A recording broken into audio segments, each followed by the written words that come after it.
جب انسان جہالت میں فسادات کا سبب بنتا ہے تو مقدر کی تاریکیاں اسے سورج کی روشنی میں بھی منزل سے بھٹکا دیتی ہیں، اور محبت جب بے اعتباری کا شکار ہو جائے تو بعض اوقات اپنے ہی خون کی بھیٹ لے لیتی ہیں۔ وہ کیسے بڑے تھے جن کی نادانیوں نے بچوں کا بچپن تک چھین لیا؟ نفسا نفسی کے دور میں نفس کے غلاموں کا عبرت اثر واقعہ۔ السلام علیکم، آپ لوگ دیکھ رہے ہیں DH اردو اسٹوریز۔ آپ سب سے گزارش ہے، اگر آپ لوگ میرے چینل پہ نئے ہیں تو پلیز میرے چینل کو لائک شیئر اینڈ سبسکرائب کریں، اور ساتھ ہی دیے گئے بیل آئیکن کے بٹن کو پریس کر دیں تاکہ میری ہر نئی آنے والی ویڈیو آپ تک پہنچ سکے۔ امید کرتی ہوں کہ آج کی یہ کہانی آپ کو پسند آئے گی۔ گمشدگی کی رپورٹ درج کرانے بچے کا ماموں اعجاز میرے پاس پہنچا تھا۔ میں نے اسے بٹھایا اور پوچھا، بچے کا نام کیا ہے اور وہ کب سے گم ہے؟ اس کا نام تو جاوید ہے جناب، اعجاز نے جواباً بتایا، لیکن سب اسے جیدہ کہتے ہیں۔ جیدہ آج دوپہر سے ہی غائب ہے۔ اس وقت شام ہونے والی تھی۔ وہ ماہ اگست کی اختتامی تاریخیں تھیں۔ بھادو جوبن پر تھا۔ ساون نے جو کسر چھوڑی تھی اسے بھادو بڑی ذمہ داری کے ساتھ پورا کر رہا تھا۔ میں نے اعجاز حسین کی طرف دیکھتے ہوئے سوال کیا، جیدہ دوپہر سے غائب ہے اور تم اس کی گمشدگی کی رپورٹ درج کرانے اب میرے پاس آئے ہو؟ ہم لوگ اب تک اپنے طور پر جیدہ کو گاؤں میں تلاش کرنے کی کوشش کر رہے تھے، وہ گہری سنجیدگی سے بولا۔ ایک ایک گھر میں جھانک لیا ہے، پورے شاہ پور میں اس کا نام و نشان نہیں ملا۔ شاہ پور میرے تھانے کے نزدیک ترین ایک چھوٹا سا گاؤں تھا۔ تھانے سے گاؤں کا فاصلہ بامشکل 1 فرلانگ ہوگا۔ شاہ پور میں لگ بھگ 125 گھر ہوں گے۔ اس حساب سے یہاں کی آبادی کو 400 سے 500 نفوس تک شمار کیا جا سکتا ہے۔ ہو سکتا ہے جیدہ گاؤں سے کہیں باہر چلا گیا ہو۔ میں نے ایک واضح امکان کی جانب اشارہ کیا۔ اعجاز نے نفی میں گردن ہلاتے ہوئے کہا، ایسا نہیں ہو سکتا جناب، ابھی اس کی عمر ہی نہیں اتنی کہ وہ اکیلا گاؤں سے باہر چلا جائے۔ جیدہ کی عمر کتنی ہے؟ میں نے پوچھا۔ اعجاز نے بتایا، لگ بھگ 8 سال۔ اوہ! میں نے ایک گہری سانس خارج کی اور پوچھا، جیدہ کے ماں باپ کہاں ہیں؟ ماں اور نانی تو گھر پر ہیں تھانے دار صاحب، وہ ہونٹ بھینچتے ہوئے بولا، اور جیدہ کا باپ لاہور میں رہتا ہے۔ شہر لاہور موضع شاہ پور سے کم و بیش 35 میل کے فاصلے پر واقع تھا۔ میں اعجاز سے پوچھے بنا نہ رہ سکا، کیا جیدہ کے باپ کو اس کی گمشدگی کا پتہ ہے؟ ابھی تک تو پتہ نہیں جناب، وہ برا سا منہ بناتے ہوئے بولا، اور پتہ چل بھی جائے تو اس کا کوئی فائدہ نہیں۔ یہ کیا بات کی تم نے؟ میں نے حیرت بھری نظر سے اعجاز کی طرف دیکھا۔ سب سے پہلے تو جیدہ کے باپ ہی کو اس واقعے کی خبر ہونا چاہیے تھی۔ تم نے ایسے کیوں کہا کہ اس کا کوئی فائدہ نہیں؟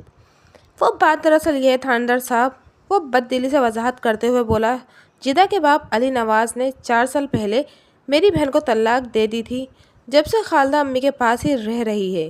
علی نواز نے ادھر لاہور میں دوسری شادی کر رکھی ہے۔ اس کے ساتھ ہمارا جینا مرنا 4 سال پہلے ہی ختم ہو گیا تھا۔ اوہ، تو یہ بات ہے۔ میں نے معنی خیز انداز میں گردن ہلائی۔ تم نے دوسرے بچوں سے جیدہ کے بارے میں پوچھ تاچھ کی ہے؟ جی، سب سے پوچھ کے دیکھ لیا، اعجاز نے بتایا۔ وہ دوپہر میں 3 بچوں کے ساتھ چھپڑ کے پاس کھیل رہا تھا، اس کے بعد ہی وہ غائب ہے۔ چھپڑ بمعنی جوہڑ، پنجاب کے گاؤں دیہات میں جوہڑ کو چھپڑ کہا جاتا ہے۔ چھپڑ بہت کام کی چیز ہوتا ہے۔ کچے مکانوں کے لیپا پوتی کے لیے اسی چھپڑ سے مٹی نکالی جاتی ہے۔ گاؤں کی بھینس اور دیگر ڈونگر اسی چھپڑ سے نہ صرف اپنی پیاس بجھاتے ہیں بلکہ اس کا نہانا دھونا بھی چھپڑ ہی میں ہوتا ہے۔ بعض بچے اور بڑے بھی چھپڑ میں ڈبکیاں لگاتے نظر آتے ہیں۔ جب اعجاز نے چھپڑ کا ذکر کیا تو میرا ماتھا ٹھنکا۔ کہیں جیدہ چھپڑ میں دوسرے بچوں کے ساتھ نہا تو نہیں رہا تھا؟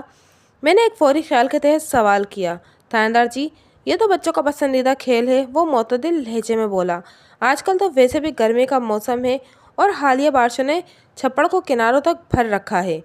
میرے ذہن میں اس خدشے نے سر ابھارا کہ کہیں جاوید عرف جیدہ چھپڑ میں نہاتے ہوئے ڈوب نہ گیا ہو۔ ٹھیک ہے، کناروں پر چھپڑ کی گہرائی زیادہ نہیں ہوتی، لیکن جیسے جیسے آگے بڑھیں اس کی گہرائی میں بتدریج اضافہ ہوتا چلا جاتا ہے، اور عین وسط میں تو جوان بندے کے سینے تک پانی کھڑا ہوتا ہے۔ جیدہ کے ڈوبنے کے خدشے کے پیش نظر میں نے اعجاز سے سوال کیا، جیدہ آج دوپہر میں جن بچوں کے ساتھ چھپڑ میں قریب کھیل رہا تھا ان کے نام کیا ہیں اور انہوں نے اس کے بارے میں کیا بتایا ہے؟ بچوں کے تو نام ہے جی، بوٹا، کرمو اور بھولا، اعجاز نے بتایا۔ میں نے بہت کریت کر ان سے پوچھا ہے، سب نے ایک جیسا بیان دیا ہے جناب۔ وہ کہتے ہیں انہیں جیدہ کے بارے میں کوئی خبر نہیں، وہ سب مل کر ایک ساتھ کھیل رہے تھے، پھر جیدہ اپنے گھر چلا گیا تھا۔ اس کے بعد انہیں کچھ پتہ نہیں۔ جیدہ بچوں کے مطابق اپنے گھر چلا گیا تھا، مگر وہ اپنے گھر پہنچا نہیں۔ میں نے خود کلامی کے انداز میں کہا۔ پھر اعجاز سے پوچھا، جیدہ نے لباس اور جوتے کس طرح کے پہن رکھے تھے؟ اس بارے میں تو مجھے کچھ پتہ نہیں جناب، وہ معذرت خواہ نظر سے مجھے دیکھتے ہوئے بولا۔ آپ کے اس سوال کا جواب تو جیدہ کی ماں خالدہ ہی دے سکتی ہے، یا پھر وہ بچے جن کے ساتھ وہ کھیل رہا تھا۔ میرے ذہن میں بالکل نہیں آیا کہ ان سے پوچھوں۔ کوئی بات نہیں اعجاز، تمہارے ذہن میں نہیں آیا تو میں پوچھ لوں گا، میں نے ٹھہرے ہوئے لہجے میں کہا۔ جیدہ کی ماں سے بھی اور اس کے دوستوں سے بھی۔ جیدہ مل تو جائے گا تھانے دار صاحب، وہ امید بھری نظر سے مجھے دیکھتے ہوئے بولا۔ میں نے تسلی آمیز لہجے میں کہا، فکر نہ کرو اعجاز، اور اللہ سے امید رکھو، میں جلد جلد جیدہ کو ڈھونڈ نکالنے کی کوشش کروں گا۔ اللہ آپ کا بھلا کرے، وہ دعائیہ انداز میں بولا۔ مجھ سے خالدہ کی حالت دیکھی نہیں جاتی، جیدہ اس کے لیے خوشیوں کا واحد سہارا تھا۔ میں تمہاری بہن کے درد کو سمجھ سکتا ہوں، میں نے گہری سنجیدگی سے کہا۔ تم حوصلہ رکھو اور خالدہ کو بھی حوصلہ دو۔ سمجھو کہ میں نے ابھی سے جیدہ کی تلاش کا کام شروع کر دیا ہے، اور اندھیرا ہونے سے پہلے میں خالدہ سے ملنے اس کے گھر بھی آ رہا ہوں۔ تم کوشش کرنا کہ جیدہ کے وہ تینوں دوست مل جائیں، گمشدگی سے پہلے وہ جن کے ساتھ چھپڑ کے کنارے کھیل رہا تھا۔ میں ان سے بھی پوچھ گچھ کروں گا۔ آپ فکر نہ کریں جناب، وہ ٹھوس انداز میں بولا۔ میں ان بچوں کو جمع کر کے رکھوں گا، آپ جب آئیں گے تو میں ان تینوں کو خالدہ کے گھر لے آؤں گا۔ وہ جائیں گے کہا، آس پاس ہی کے تو بچے ہیں۔ میں نے تسلی دلاسے دے کر اعجاز کو رخصت کر دیا۔ جیسا کہ میں نے آپ کو بتایا کہ موضع شاہ پور میرے تھانے سے فرلانگ بھر کے فاصلے پر واقع تھا۔ شہروں میں رہنے والے اور فرلانگ سے ناآشنا افراد اس فاصلے کو 220 گز سمجھ لیں۔ تھانے سے بڑے آرام سے ٹہلتے ہوئے شاہ پور جایا جا سکتا تھا۔ شاہ پور کا رہنے والا ایک کانسٹیبل بھی میرے تھانے میں ہوتا تھا، اس کا نام افضل تھا، اور ظاہر ہے وہ جیدہ کی گمشدگی والے واقعے سے واقف نہیں ہوگا، وہ بیچارہ صبح سے ڈیوٹی پر تھا۔ میں نے افضل کو اپنے ساتھ شاہ پور لے جانے کا فیصلہ کیا اور ضروری تیاری کے لیے اسے اپنے پاس بلا لیا۔ میں نے جیدہ کے ڈوبنے والے امکان کو ذہن میں رکھتے ہوئے تفتیش کا آغاز کیا اور بوٹا، کرمو، بھولا وغیرہ کو ساتھ لے کر گاؤں کے جوہڑ پر پہنچ گیا۔ اندھیرا ہونے میں زیادہ دیر باقی نہیں تھی، میں دن کی روشنی میں ہی یہ کام نمٹا دینا چاہتا تھا۔ بوٹا، کرمو اور بھولا کی عمریں 7 اور 10 سال کے درمیان تھی، اور ان میں بھولا نسبتاً زیادہ سمجھدار تھا، وہ پورے 10 سال کا تھا۔ جیدہ کے گھر سے جوہڑ کی جانب آتے ہوئے میں نے ان تینوں کا مفصل انٹرویو بھی کر ڈالا تھا، لیکن کوئی ایسی بات سامنے نہ آئی جو جیدہ کی تلاش میں میری مددگار ثابت ہو سکتی۔ ان سے مجھے جو معلومات حاصل ہوئی وہ اعجاز مجھے پہلے ہی بتا چکا تھا۔ میں اور کانسٹیبل پولیس یونیفارم میں تھے، لہٰذا ہمیں دیکھ کر نصف درجن سے زیادہ لوگ وہاں جمع ہو گئے۔ چند افراد اس وقت بھی بھینسوں کے ساتھ جوہڑ کے اندر موجود تھے۔ میں نے بھولا سے پوچھا، بھولا، اس وقت تم لوگ کس جگہ کھیل رہے تھے؟ بھولا نے ایک جگہ کی نشاندہی کر دی۔ میں نے جوہڑ کے اندر موجود لوگوں سے کہا کہ وہ اس کنارے پر پانی میں ہاتھ چلا کر یہ جاننے کی کوشش کریں کہ جیدہ کہیں پانی کے اندر ڈوبا ہوا تو نہیں۔ جب گاؤں کے ایک 9 عمر بچے کے ڈوبنے کے بارے میں ان لوگوں کو پتہ چلا تو انہوں نے ماہر تیراکوں کے مانند جیدہ کی تلاش کا کام شروع کر دیا۔ بوٹا، کرمو اور بھولا کے بیان سے تو یہی بات سامنے آئی تھی کہ جیدہ ان سے جدا ہو کر سیدھا اپنے گھر کی طرف گیا تھا، لیکن میں نے پھر بھی اپنا شک دور کرنے کے لیے جوہڑ میں جیدہ کی تلاش کا کام ضروری سمجھا تھا۔ 20-25 منٹ کی کڑی تلاش کے بعد میرا شک دور ہو گیا، یعنی جیدہ کا جوہڑ کے اندر کوئی سراغ نہ مل سکا۔ وہاں پر موجود لوگوں میں سے ایک عمر رسیدہ شخص آگے بڑھا اور مجھ سے مخاطب ہوتے ہوئے بولا، تھاندار صاحب، اگر بچہ اس چھپڑ میں ڈوبا ہوتا تو اب تک اس کی لاش اوپر آ چکی ہوتی۔ دوپہر سے اب تک کافی وقت گزر چکا ہے۔ میں نے باغور اس شخص کا جائزہ لیا اور پوچھا، چاچا تمہارا نام کیا ہے؟ میرا نام ہے جی برکت، اس نے بڑے اعتماد سے جواب دیا۔ چاچا برکت، تم جس نقطے کی طرف اشارہ کر رہے ہو وہ میرے ذہن میں بھی ہے، لیکن پھر بھی تفتیش کے دوران ہر پہلو کو نظر میں رکھنا پڑتا ہے۔ اب یہ تسلی تو ہو گئی نا کہ جیدہ اس چھپڑ میں کہیں غائب نہیں ہوا؟ یہ تو آپ بالکل ٹھیک کہہ رہے ہیں جناب، وہ تائیدی انداز میں گردن ہلاتے ہوئے بولا۔ میں نے وہاں موجود لوگوں پر ایک تائرانہ نگاہ ڈالی اور بآواز بلند کہا، تم سب اس حقیقت سے اب تک واقف ہو چکے ہو کہ اعجاز کا بھانجا جاوید عرف جیدہ آج دوپہر سے غائب ہے۔ اعجاز نے جیدہ کی تلاش میں پورا گاؤں چھان مارا ہے، آپ لوگ بھی اپنی آنکھیں کھلی رکھیے، جیسے ہی جیدہ نظر آئی یا اس کے بارے میں کوئی اہم بات معلوم ہو آپ سیدھے تھانے آ کر مجھے بتائیں گے۔ انہوں نے مجھے یقین دلایا کہ جیدہ ان کے اپنے بچوں جیسا ہے، وہ بھی اس کی گمشدگی پر بہت پریشان ہے۔ انہوں نے وعدہ کیا کہ وہ جیدہ کو اپنے تئیں تلاش کرنے کی پوری کوشش کریں گے۔ میں مطمئن ہوکر جیدہ کے گھر آ گیا۔ اس گھر میں جیدہ کی ماں خالدہ اور اس کی نانی گلزار بی بی کے سوا اور کوئی نہیں رہتا تھا۔ اعجاز کی زبانی مجھے پتہ چلا کہ اس کی رہائش یہاں سے ایک گلی چھوڑ کر تھی جہاں وہ اپنی بیوی بچوں کے ساتھ رہائش پذیر تھا۔ میں خالدہ کو لے کر ایک طرف بیٹھ گیا۔ خالدہ کی عمر 30 کے آس پاس نظر آتی تھی۔ وہ ایک قبول صورت اور فربہ اندام عورت تھی، تاہم اس وقت اکلوتے بیٹے کی جدائی نے اسے ملول کر رکھا تھا۔ میں نے تسلی آمیز لہجے میں کہا، خالدہ بی بی، میں تمہارے دکھ میں برابر کا شریک ہوں اور میرا یہ وعدہ ہے کہ جیدہ کو جلد از جلد ڈھونڈ نکالوں گا، لیکن اس کام کے لیے مجھے تمہاری مدد کی ضرورت ہے۔ وہ الجھن نظر سے مجھے دیکھتے ہوئے بولی، جی، میں آپ کی بھلا کیا مدد کر سکتی ہوں؟ مجھے جیدہ کے بارے میں زیادہ سے زیادہ معلومات کی ضرورت ہے۔ کس قسم کے معلومات؟ اس کی الجھن میں اضافہ ہو گیا۔ میں نے کہا، آپ کو کب پتہ چلا کہ جیدہ غائب ہے؟ دن میں جب وہ کھانا کھانے کے لیے گھر نہیں آیا تو مجھے فکر ہوئی، اس نے بتایا، اور بھائی اعجاز کے گھر گئی۔ وہ کبھی کبھی اس کے بچوں کے ساتھ کھیلنے بھی چلا جاتا تھا، لیکن ادھر جا کر پتہ چلا کہ جیدہ وہاں گیا ہی نہیں۔ بھائی اعجاز کو فکر ہوئی، اس نے دکانداری چھوڑی اور جیدہ کو ڈھونڈنے نکل کھڑا ہوا۔ اس نے سارا پنڈ چھان مارا مگر جیدہ کہیں نہیں ملا۔ تھک ہار کر اعجاز رپورٹ لکھوانے آپ کے پاس چلا گیا۔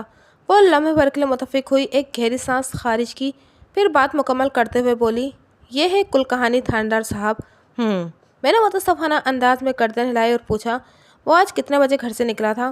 میرا خیال ہے 10 بجے، خالدہ نے جواب دیا۔ پھر وہ واپس نہیں آیا؟ کیا پہلے بھی ایسا کبھی ہوا ہے؟ میں نے پوچھا۔ نہیں جی، یہ پہلا واقعہ ہے، منفی میں گردن ہلاتے ہوئے بولی۔ کھیلنے کے لیے تو وہ روز ہی گھر سے باہر جاتا تھا، لیکن دن میں کھانے کے وقت وہ واپس آ جاتا تھا۔ مگر بولتے بولتے اس کی آواز رند گئی اور وہ دوپٹے کے پلو سے اپنی آنکھیں پوچھنے لگی۔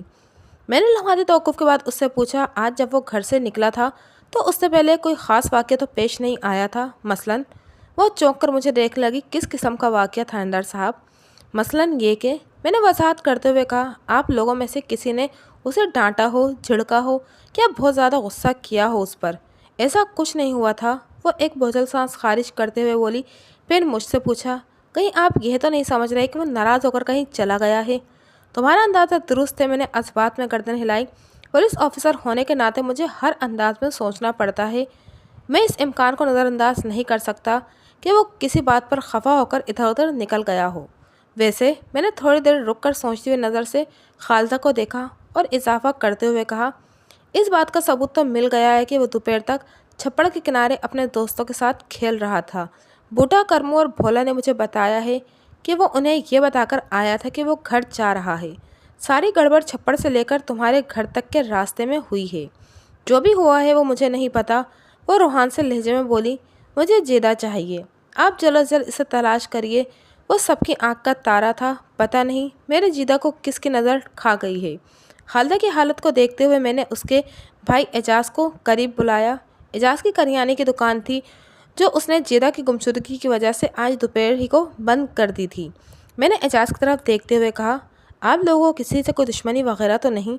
بالکل نہیں جناب، وہ جلدی سے بولا، ہم صلح صفائی سے رہنے والے امن پسند لوگ ہیں، دشمنیاں پالنا ہمارے بس کا کام نہیں۔ میں نے ایک فوری خیال کی تسکین کے لیے پوچھ لیا، کیا خالدہ کے سابق شوہر یعنی جیدہ کے باپ علی نواز کا تعلق بھی شاہپور ہی سے ہے؟ جی ہاں، وہ یہیں کا رہنے والا تھا، اعجاز نے جواب دیا، لیکن اب کافی عرصے سے مستقل لاہور میں ہی رہ رہا ہے، بس کبھی کبھار ہی ادھر کا چکر لگا لیتا ہے۔ بھائی اعجاز، خالدہ نے شاہ کی نظر سے اپنے بھائی کی طرف دیکھا، آپ تھاندار جی کو آدھی بات بتا رہے ہیں؟ اچھا۔ میں نے چونک کر خالدہ کی جانب دیکھا، تو اس کے علاوہ اور کچھ بھی ہے؟ اعجاز جذبس ہو کر رہ گیا۔ میں نے خالدہ سے کہا، میں پوری توجہ سے سن رہا ہوں، باقی کی آدھی بات تم بتا دو۔ وہ تھوک نکلتے ہوئے بولی، دراصل علی نواز کے ماں باپ بچپن ہی میں خاندانی دشمنی کی بھیٹ چڑھ گئے تھے۔ اسے اس کے چاچا اور چاچی نے ہی پالا ہے جو ادھر شاہپور میں ہی رہتے ہیں۔ علی نواز کو کھیتی باڑی اور زراعت کے کاموں سے چڑ تھی، لہٰذا وہ نوکری کی تلاش میں لاہور چلا گیا۔ جب میری شادی ہوئی تو اس وقت بھی وہ لاہور میں ملازمت کرتا تھا، مہینے میں 1-2 دن کے لیے یہاں آتا تھا اور پھر واپس چلا جاتا۔ پھر ہمارے بیچ جھگڑے شروع ہو گئے اور وہ یکدم بے حد اداس ہو گئی، اور پھر میں نے کریدا، پھر ہمارے راستے الگ ہو گئے۔ وہ ایک ٹھنڈی آہ بھرتے ہوئے بولی، 4 سال پہلے علی نواز نے مجھے طلاق دے دی، اس وقت جیدہ 4 سال کا تھا۔ اس افسوسناک واقعے کے بعد ہی اس نے دوسری شادی کی ہوگی؟ میں نے پوچھا۔ نہیں، خالدہ نے بڑی شدت سے نفی میں گردن ہلائی، دوسری شادی اس نے 1 سال پہلے کی ہے، اور ہمارے درمیان جھگڑے کی بنیادی وجہ بھی علی نواز کی دوسری شادی ہی تھی۔ یہ تنازع 1 سال تک چلتا رہا، پھر علی نواز نے نورین کے حق میں فیصلہ کیا اور مجھے طلاق دے دی۔ نورین علی نواز کی دوسری بیوی کا نام ہے، میں نے تصدیقی انداز میں پوچھا۔ خالدہ نے تائیدی انداز میں گردن ہلا دی۔ میں نے پوچھا، طلاق کے وقت علی نواز نے اپنے بیٹے کو حاصل کرنے کی کوشش نہیں کی تھی؟ بالکل نہیں تھاندار صاحب، اعجاز نے جواب دیا۔ اس نے جھوٹے منہ بھی ایک بار جیدہ کو لینے کا مطالبہ نہیں کیا، یعنی اس کے دل میں جیدہ کے لیے کوئی طلب، کوئی تڑپ نہیں تھی، میں نے سرسری انداز میں کہا۔ آپ سیانے بیانے ہیں تھاندار صاحب، اعجاز نے گہری سنجیدگی سے کہا۔ جس شخص کو اپنی اولاد سے محبت ہو وہ اپنی بیوی کو طلاق نہیں دیتا اور نہ ہی وہ دوسری شادی کے بارے میں سوچتا ہے۔ میں نے اعجاز سے پوچھا، تم نے تھوڑی دیر پہلے بتایا ہے کہ علی نواز کبھی کبھار ادھر چکر لگا لیتا ہے، تو کیا جب وہ یہاں آتا ہے تو اس نے اپنے بیٹے کو دیکھنے یا اس سے ملنے کی خواہش ظاہر نہیں کی تھی؟ یہی تو میں آپ کو بتانا چاہ رہی تھی تھاندار صاحب، خالدہ جلدی سے بولی۔ بھائی اعجاز نے کسی مصلحت کی وجہ سے آپ کو پوری بات نہیں بتائی۔ حقیقت یہ ہے کہ جب مجھے طلاق ہوئی اس کے بعد سے تو علی نواز نے شاہ پور میں قدم ہی نہیں رکھا۔ جیدہ کو دیکھنے یا اس سے ملنے کا تو سوال ہی پیدا نہیں ہوتا۔ تم نے کس مصلحت کی بنا پر مجھ سے غلط بیانی کی ہے؟ میں نے اعجاز کی طرف دیکھتے ہوئے پوچھا۔ کوئی مصلحت نہیں جناب، وہ ندامت آمیز لہجے میں بولا۔ بس وہ کیا کہتے ہیں کہ قمیض اٹھاؤ تو اپنا ہی پیٹ ننگا ہوتا ہے۔ میں نے باری باری خالد اور اعجاز کی جانب دیکھتے ہوئے سنسنی خیز لہجے میں پوچھا، کیا جیدہ کی گمشدگی میں علی نواز کا ہاتھ ہو سکتا ہے؟ بظاہر ایسا لگتا تو نہیں تھاندار صاحب، اعجاز نے جواب دیا۔ بظاہر جو شے نظر نہ آ رہی ہو اس کے بارے میں زیادہ سوچنے کی ضرورت ہوتی ہے۔ میں نے ایک ایک لفظ پر زور دیتے ہوئے کہا، آپ مجھے علی نواز کا اتا پتہ بتائیں، میں اسے بھی چیک کروں گا۔ اس کا پتہ تو ہمارے پاس نہیں، خالدہ نے جواب دیا، اس کے چاچا چاچی سے مل سکتے ہیں۔ ٹھیک ہے، میں علی نواز کے چاچا چاچی سے ہی مل لوں گا۔ میں نے کہا، آپ لوگ جیدہ کی گمشدگی کے حوالے سے اور کچھ جانتے ہیں تو مجھے بتائیے۔ جب خالد اور اعجاز اس سلسلے میں مجھے مزید معلومات فراہم نہ کر سکے تو میں نے تسلی دلاسے دے کر واپس آ گیا۔ اگلے روز میں نے 2 اہم کام کیے۔ نمبر 1، میں نے ایک بندہ بھیج کر علی نواز کے چاچا نذیر حسین کو تھانے بلا لیا۔ نمبر 2، میں نے 2 سارا لباس پولیس اہلکاروں کی ڈیوٹی لگا دی کہ وہ شاہ پور میں گھوم پھر کر جیدہ کے بارے میں معلومات اکٹھی کریں۔ اس کے ساتھ ہی میں نے کانسٹیبل افضل کو بھیج کر کھوجی شرافت علی کو بلا لیا۔ ایک بات کا میں ذکر کرنا بھول گیا کہ میں نے رات خالدہ سے بات کرتے ہوئے جیدہ کی تصویر کے بارے میں سوال کیا تھا تاکہ اس بچے کی تلاش کے کام کو آسان بنایا جا سکے، لیکن خالد اور اعجاز نے مجھے بتایا کہ ان کے پاس جیدہ کی کوئی تصویر موجود نہیں۔ اب مجھے دوسرے ذرائع سے ہی اس کا کھوج لگانا تھا۔ میں تھانے میں بیٹھا جیدہ کی گمشدگی کے بارے میں سوچ رہا تھا کہ بارش شروع ہو گئی۔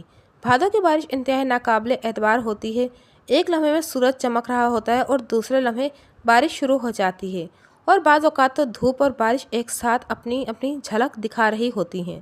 بھادوں کی بارش کی ایک خاصیت یہ ہے کہ بارش کے فوراً بعد دھوپ نکل آتی ہے، اور دھوپ بھی ایسی کہ بدن میں سوئیاں چبھونے والی۔ اس موسم میں ویسے بھی جسم گرمی دانوں سے بھرا ہوتا ہے، ایسے میں دھوپ کی چمک اور بارش کے کھڑے پانی کی تبش مل کر قیامت ڈھاتی ہے۔ اس اچانک شروع ہو جانے والی بارش نے مجھے تشویش میں مبتلا کر دیا تھا، اور اس تشویش کا سبب تھا جیدہ کا کھرا۔ میں نے سوچا تھا کہ کھوجی شرافت علی سے جیدہ کا کھرا نکلواؤں گا تاکہ پتہ تو چلے کہ وہ چھپڑ سے اپنے گھر جاتے ہوئے راستے میں کہاں غائب ہو گیا تھا، لیکن اس بارش نے جیدہ کیا باقی لوگوں کے پاؤں کے نشانات کو بھی ملیا میٹ کر دیا تھا۔ اب کھرے کی مدد سے جیدہ کا سراغ لگانا ممکن نہیں رہا تھا۔ تھوڑی ہی دیر میں بعد نذیر حسین میرے پاس پہنچ گیا۔ نذیر حسین کی عمر 45 سے متواجز دکھائی دیتی تھی۔ وہ واضح قطع سے ایک عام دیہاتی معلوم ہوتا تھا۔ میرے پوچھنے پر اس نے بتایا وہ کھیتی باڑی کا کام کرتا ہے، گویا وہ ایک چھوٹا ذمہ دار تھا۔ نذیر حسین، میں نے اس کے چہرے پر نگاہ جماتے ہوئے کہا، جانتے ہو میں نے تمہیں کیوں بلایا ہے؟ کچھ اندازہ تو ہے تھاندار جی، اس نے جواب دیا۔ مثلاً کیا کچھ؟ خالدہ کا بچہ کل سے غائب ہے، وہ عام سے لہجے میں بولا۔ میرا خیال ہے آپ نے جیدہ کے بارے میں کچھ پوچھنے کے لیے مجھے بلایا ہے۔ تمہارا خیال بالکل درست ہے، میں نے اس کی آنکھوں میں جھانکتے ہوئے کہا۔ میں نے جیدہ ہی کے سلسلے میں تمہیں بلایا ہے، لیکن تم نے جیدہ کے لیے خالدہ کا بچہ کے الفاظ استعمال کیے ہیں، کیا وہ علی نواز کا بھی بچہ نہیں ہے؟ آپ ٹھیک کہتے ہیں تھاندار صاحب، وہ گڑبڑائے ہوئے انداز میں بولا، لیکن 4 سال پہلے علی نواز نے خالدہ کو طلاق دے دی تھی۔ اس کے بعد دونوں خاندانوں کا میل ملاپ نہیں رہا، اس لیے میرے منہ سے نکل گیا خالدہ کا بچہ۔ کون سے دونوں خاندان؟ میں نے جلدی سے پوچھا۔ میرا مطلب یہ خالدہ اور علی نواز کا خاندان، وہ وضاحت کرتے ہوئے بولا۔ لیکن میں نے تو سنا ہے خالدہ کو طلاق دینے کے بعد علی نواز مستقل لاہور کا ہی ہو کر رہ گیا ہے۔ میں نے چپتے ہوئے لہجے میں سوال کیا۔ پچھلے 4 سال سے اس بے وفا نے پلٹ کر آپ لوگوں کی بھی خبر نہیں لی۔ وہ ایک بوجھل سانس خارج کرتے ہوئے بولا، آپ ٹھیک کہہ رہے ہیں۔ آپ لوگوں کے ساتھ علی نواز کی کیا ناراضگی ہے؟ میں نے کریدنے والے انداز میں پوچھا۔ مجھے پتہ چلا ہے وہ چھوٹا سا تھا جب اس کے والدین کا انتقال ہو گیا تھا۔ آپ دونوں میاں بیوی نے اسے پال پوس کر جوان کیا، اس کی شادی کروائی اور وہ آپ لوگوں کو ہی چھوڑ کر چلا گیا۔ کہ کیا ماجرا ہے نذیر حسین؟ ماجرا کیا تھاندار صاحب؟ وہ ایک ٹھنڈی آہ بھرتے ہوئے بولا، زمانے کا دستور یہی ہے، جس کے ساتھ نیکی کرو وہی ڈنک مارتا ہے۔ میں تفصیل جاننا چاہتا ہوں نذیر حسین، میں نے گہری سنجیدگی سے کہا۔ نذیر حسین اپنے بھتیجے علی نواز کی طرف سے خاصا خفا اور دل برداشتہ نظر آتا تھا۔ میں اس لیے اسے ٹٹولنے کی کوشش کر رہا تھا تاکہ جیدہ کی گمشدگی کے سلسلے میں کوئی مفید نکتہ ہاتھ آ سکے۔ چند لمحات تک چپ رہ کر وہ اپنی یادداشت میں ماضی کے واقعات کو مجمع کرتا رہا، پھر ٹھہر ٹھہر کر بتانے لگا۔ بڑے بھائی صاحب یعنی علی نواز کا باپ فرید احمد اور بھابھی رفعت موضع جمال نگر میں رہتے تھے۔ ان کی 5 اولادیں تھیں، ایک ایک کر کے 4 بچے اور بھائی بھابھی خاندانی دشمنی کی بھینٹ چڑھ گئے۔ علی نواز چھوٹا سا تھا کہ میں اسے اپنے گھر لے آیا، اس کی پرورش کی، پال پوس کر جوان کیا، اپنے بیٹے طفیل سے زیادہ اس کا خیال رکھا۔ اسے زمینداری کے کاموں سے کوئی دلچسپی نہیں تھی، روزگار کے سلسلے میں لاہور کا رخ کرنا بھی اس کا اپنا فیصلہ تھا۔ 10 سال پہلے میں نے اس کی شادی اعجاز کی بہن خالدہ سے کرا دی۔ 6 سال تک یہ شادی روتے دھوتے چلتی رہی، پھر میاں بیوی کے درمیان ایسا تنازع اٹھا کہ جس کے نتیجے میں علی نواز نے خالدہ کو طلاق دے دی۔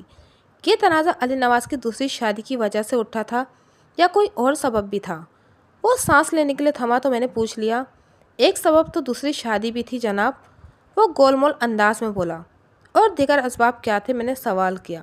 جناب تھاندار صاحب، میں نے مرنے کے بعد اپنی قبر میں جانا ہے، اس لیے آپ سے کوئی غلط بیانی نہیں کروں گا۔ وہ گہری سنجیدگی سے بولا، چاہے کوئی بات علی نواز کے حق میں جاتی ہو یا اس کی مخالفت میں۔ سمجھداری کا تقاضا یہی کہ نذیر حسین کہ کم از کم پولیس اور ڈاکٹر سے کوئی بات نہیں چھپانا چاہیے۔ میں نے اس کی آنکھوں میں دیکھتے ہوئے کہا، میری گھر والی عنایت بی بی ہمیشہ مجھ سے کہتی تھی کہ میں علی نواز پر محنت کر کے زندگی کی سب سے بڑی غلطی کر رہا ہوں۔ وہ ٹھہرے ہوئے لہجے میں بتانے لگا، لیکن میں سگے بھائی کی اولاد سمجھ کر علی نواز کو اپنی اولاد کی طرح پالتا رہا، اس کی زندگی میں کبھی کوئی کمی نہیں آنے دی۔ لیکن وہی ہوا جو عنایت بی بی مجھ سے اکثر کہتی رہتی تھی، علی نواز نے ہم سے وفا نہیں کی بلکہ ہماری ناک کٹوا دی۔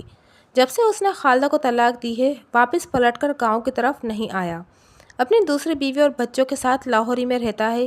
نورین سے اس کی 2 اولادیں ہیں۔ یہ بھی مجھے اس وقت پتہ چلا جب پچھلے سال میں کسی کام سے لاہور گیا تو علی نواز سے ملنے اس کے گھر بھی چلا گیا تھا۔ اس وقت مہوش 2 سال کی اور فراز 6 ماہ کا تھا۔ یہ سب تو ٹھیک ہے نذیر حسین، میں نے اسے ٹوک دیا، تو مجھے خالدہ کی طلاق کے دوسرے اسباب کے بارے میں بتا رہے تھے۔ جی، وہ لفظ کو اچھا خاصا کھینچتے کے بعد دوبارہ گویا ہوا، ہمارے لیے سب سے زیادہ شرمندگی کی بات یہ ہے کہ علی نواز خالدہ کے کردار پر شک کرنے لگا تھا۔ وہ ڈھکے چھپے الفاظ میں کئی بار کہہ چکا تھا کہ جاوید عرف جیدہ اس کا خون نہیں ہے۔ اصل فساد یہی سے شروع ہوا تھا۔ جب بعد میں پتہ چلا کہ اس نے لاہور میں دوسری شادی کر رکھی ہے تو یہ فساد بڑھ کر خطرناک جنگ کی صورت اختیار کر گیا اور 1 سال کے اندر اندر خالدہ کو طلاق ہو گئی۔ پہلے وہ ہمارے ساتھ رہتی تھی، طلاق کے بعد وہ اپنی ماں گلزار بی بی کے پاس چلی گئی۔ اعجاز ان لوگوں کی ہر قسم کی مدد کرتا رہتا ہے۔ کردار پر شک والی بات خالدہ یا اعجاز نے مجھے نہیں بتائی تھی۔ اب یہ نکتہ اچھی طرح میری سمجھ میں آ گیا کہ علی نواز نے خالدہ کو طلاق دینے کے بعد اپنے بیٹے جیدہ کے حصول کے لیے چارہ جوئی کیوں نہیں کی تھی۔ جب وہ جیدہ کو اپنا خون ہی نہیں مانتا تھا تو پھر کس قسم کی چارہ جوئی کا سوال ہی پیدا نہیں ہوتا۔ میں مزید آدھے گھنٹے تک نذیر حسین سے گھما پھرا کر مختلف نوعیت کے سوالات کرتا رہا، جس سے بس یہی پتہ چل سکا کہ علی نواز کا ان لوگوں سے کوئی رابطہ نہیں تھا۔ بس نذیر حسین نے 1 سال پہلے علی نواز کو لاہور میں اس کے گھر میں ہی دیکھا تھا، اس کے بعد کی کوئی خیر خبر نہیں تھی۔ میں نے علی نواز کا لاہور کا ایڈریس اور اس کے کام کاج کے بارے میں نذیر حسین سے تفصیل حاصل کی اور اسے رخصت کر دیا۔ نذیر حسین جس حد تک میرے لیے کارآمد ثابت ہو سکتا تھا وہ میں نے جان لیا تھا۔ نذیر حسین کے جانے کے تھوڑی دیر بعد افضل میرے پاس آ گیا۔ افضل نامی اس کانسٹیبل کا تعلق موضع شاہ پور ہی سے تھا۔ میں نے افضل کو کھوجی بابا شرافت علی کو لانے کے لیے بھیجا تھا۔ کیا رپورٹ ہے افضل؟ وہ آ کر میرے سامنے بیٹھا تو میں نے پوچھ لیا۔ رپورٹ تسلی بخش نہیں ملک صاحب، وہ مایوسی بھرے لہجے میں بولا۔ کھوجی شرافت علی 2 دن سے چکوال گیا ہوا ہے اور اس کی واپسی میں ابھی 2-3 دن مزید لگیں گے۔ تو اس میں پریشانی والی کون سی بات ہے؟ میں نے سرسری لہجے میں کہا۔ اس کی اب مجھے ضرورت ہی نہیں رہی۔ ضرورت نہیں رہی؟ کانسٹیبل نے حیرت بھری نظر سے میری طرف دیکھا۔ یہ آپ کیا کہہ رہے ہیں ملک صاحب؟ اوئے جھلیا، میں نے سمجھانے والے انداز میں کہا، پچھلے 2 گھنٹے سے وقفے سے بارش کا جو سلسلہ جاری ہے اس نے کھرا نشان سب کا سوا ستیاناش پھیر دیا ہے۔ پانی میں ڈوبی ہوئی گیلی زمین پر کھوجی کیا خاک کھرا تلاش کرے گا؟ اوہ، وہ آنکھیں پھیلاتے ہوئے بولا، اس طرف تو میرا دھیان ہی نہیں گیا۔ اپنے دھیان کو چاروں جانب حرکت دیتے رہا کرو، میں نے سرزنش کرنے والے انداز میں کہا۔ تم پولیس والے ہو، کوئی سائنسدان نہیں جو تمہارا دھیان کسی ایک طرف لگا رہتا ہے۔ بس جی، غلطی ہو گئی، وہ معذرت خوانا انداز میں بولا۔ آئندہ میں اس بات کا خیال رکھوں گا۔ پولیس کا محکمہ بہت زیادہ ہوشیاری اور چالاکی کا تقاضا کرتا ہے، میں نے گہری سنجیدگی سے کہا۔ انسان کو ہر وقت آنکھ، کان اور دماغ کے دروازے کھلے رکھنا پڑتے ہیں۔ میں آپ کی نصیحت کو یاد رکھوں گا ملک صاحب۔ یاد رکھنے ہی میں تمہاری بھلائی ہے، میں نے ایک لفظ پر زور دیتے ہوئے کہا، ورنہ محکمے میں زندگی گزر جائے گی اور تم کانسٹیبل کے کانسٹیبل ہی رہو گے۔ افضل نے مجھے یقین دلایا کہ وہ زیادہ محنت اور لگن سے خدمات انجام دے گا۔ وہ محکمہ پولیس میں بہت زیادہ ترقی کا خواہاں تھا اور میں نے اسے ترقی کا گر بتا دیا تھا۔ ہمارے درمیان لگ بھگ آدھا گھنٹہ جدہ کی گمشدگی کے حوالے سے گفتگو ہوتی رہی۔ افضل چونکہ مقامی تھا لہٰذا ان میں سے بہت ساری باتیں وہ بھی جانتا تھا جو خالدہ اور نذیر حسین کی زبانی مجھ تک پہنچی تھیں۔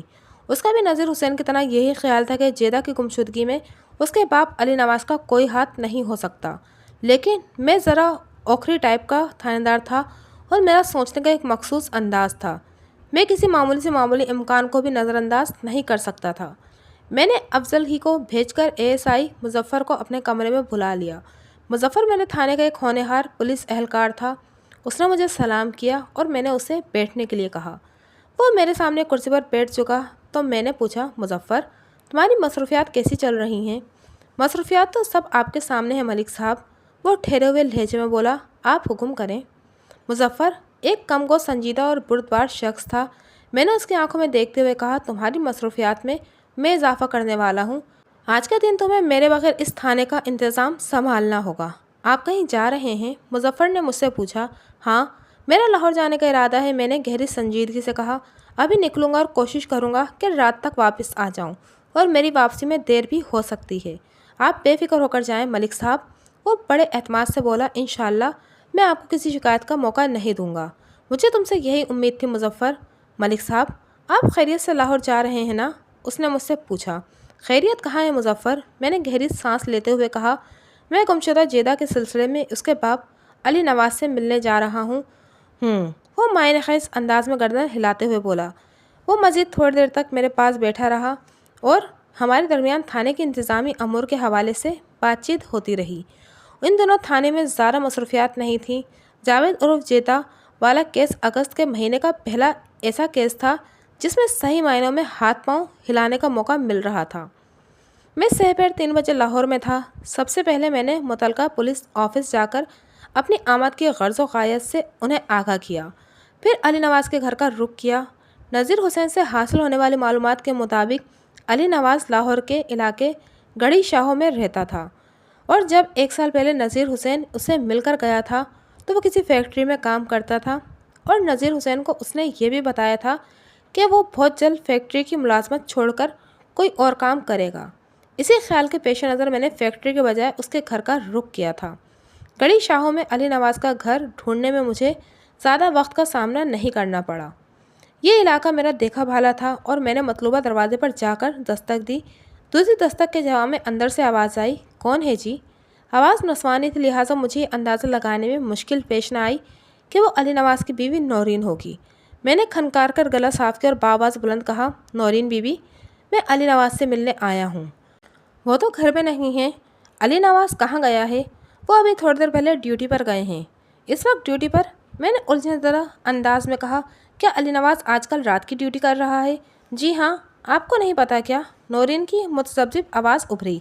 وہ روزانہ اسی وقت جاتے ہیں اور آدھی رات کو واپس آتے ہیں۔